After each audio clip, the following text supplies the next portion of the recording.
Menjelang akhir secara langsung dia juga tampak mengalami semacam ketidaknyamanan. Lalu akhirnya dibawa ke rumah sakit. Namun sayang dokter tidak dapat menyelamatkannya.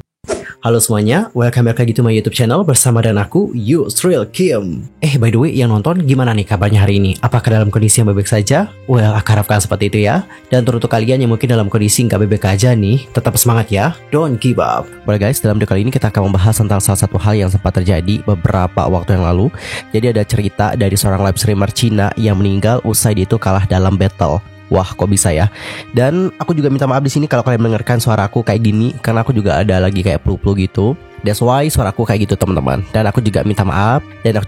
Kalau kalian dengerin suara ayam berkokok. Dari tadi dia terus berkokok teman-teman. Aku nunggu dia tapi nggak selesai-selesai. Jadi aku pun nekat untuk membuat video di tengah kokokannya yang benar-benar keras banget. But anyway, aku harap itu tidak akan mengganggu kalian. Dan tanpa banyak cincau-cincau lagi, mari kita bahas seperti apa cerita selengkapnya. Guys, baru-baru ini ada seorang live streamer di Cina yang kalah dalam battle minum melawan streamer lain.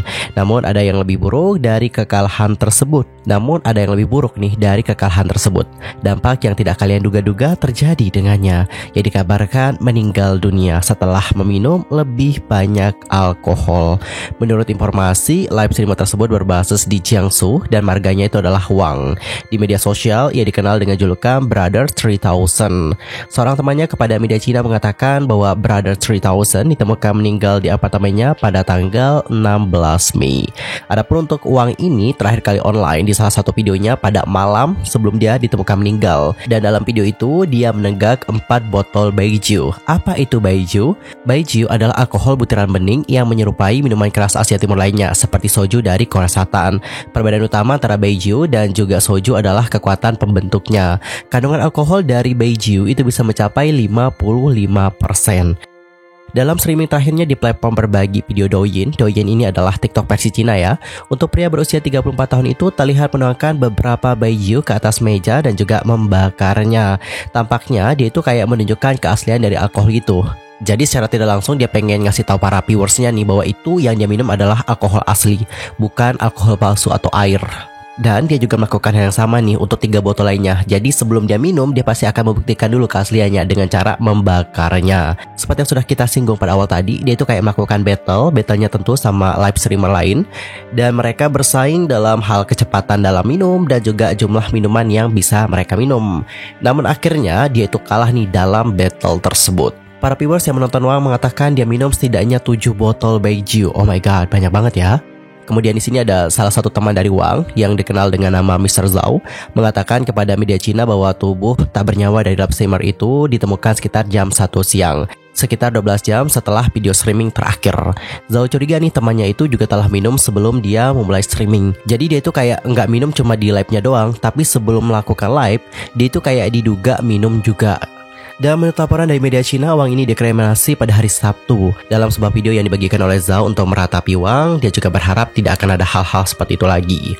Adapun untuk mendiang Wang memiliki banyak akun di platform berbagi video yang sudah ditutup. Kemungkinan besar adalah dikarenakan alasan yang terkait dengan minuman keras daringnya. Douyin atau TikTok versi Cina melarang pembuat konten minum selama streaming langsung mereka. Tetapi Wang ini akan membuat akun baru. Dan akun terbarunya memiliki sekitar 44.000 followers. Wow, amazing sih.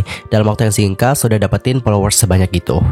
Dalam video sebelumnya Wang ini kayak berjanji sama viewersnya, dia itu nanti akan mengkonsumsi baijiu dalam jumlah besar setelah donasi dari penonton mencapai target yang dia tetapkan.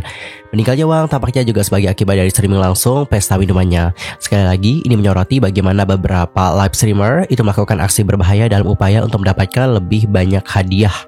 Di Indonesia sendiri, live streaming berhadiah seperti ini banyak kalian temukan di berbagai sosial media. Kita sebut saja seperti yang terbaru ya kayak TikTok.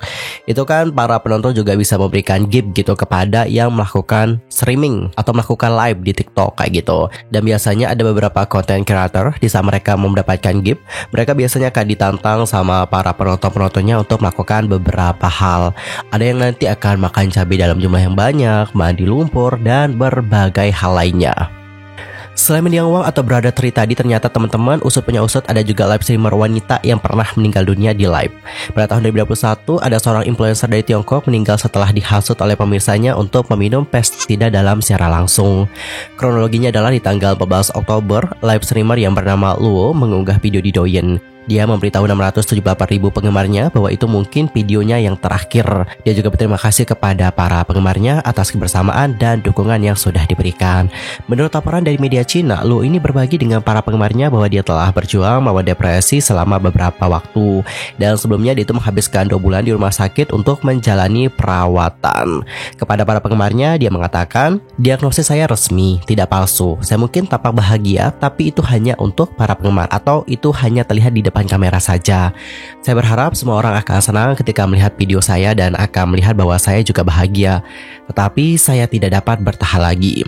Influencer itu kemudian menambahkan bahwa dia akan mengungkapkan alasannya selama streaming langsung dan meyakinkan pemirsa bahwa itu bukan video bersponsor. Namun tidak ada indikasi bahwa dia berencana untuk melakukan hal yang buruk kepada dirinya sendiri. Selama siaran langsung, beberapa penonton memperhatikan ada botol pestisida nih di sebelahnya. Dan penonton-penonton ini mendorongnya untuk mengkonsumsi cairan tersebut. Mereka meninggalkan komentar seperti, ayo dong minum deh kalau kamu mau. Habis itu ada juga yang berkomentar, botolnya tidak berisi urin kan? Jadi untuk Lu ini kayak tertekan gitu loh teman-teman dengan bagaimana komentar-komentar dari para penonton-penontonnya. Dan pada akhirnya dia itu kayak minum seluruh botol pestisida itu. Selanjutnya dia mengangkat botol kosong ke kamera dan memberitahu pemirsanya, aku udah menyelesaikannya atau aku udah minum. Menjelang akhir secara langsung, dia juga tampak mengalami semacam ketidaknyamanan saat dia mencengkram lehernya. Lalu akhirnya dibawa ke rumah sakit. Namun sayang, dokter tidak dapat menyelamatkannya dikarenakan dia mengalami keracunan yang parah. Dan yang terjadi adalah sang influencer meninggal pada hari berikutnya.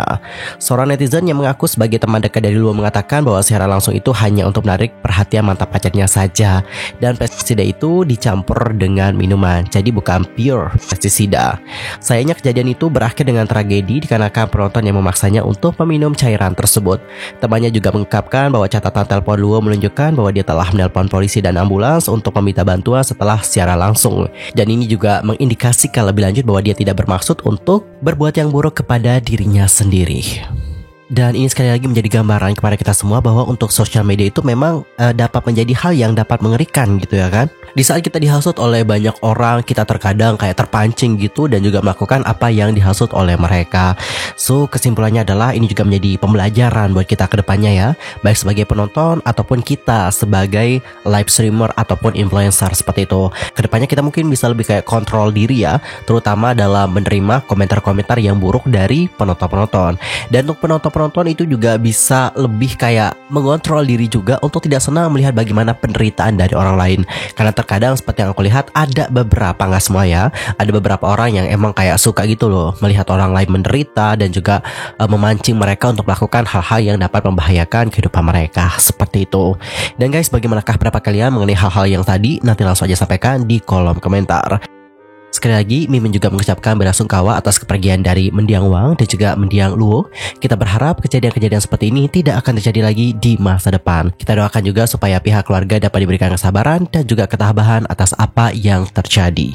Well teman-teman, topik tadi juga sekaligus menutup perjumpaan kita untuk hari ini. Dan kita akan jumpa lagi di next video, tentunya dengan informasi yang lebih hangat dari video hari ini. Dan aku juga mohon maaf ya jika ada kesalahan baik dalam ucapan, sikap, tindakan, and everything. I'm so sorry banget. Dan jika ada salah-salah informasi, mohon banget koreksi dari kalian semua. Oke, nanti koreksi ya di kolom komentar. See you next time everyone, and goodbye.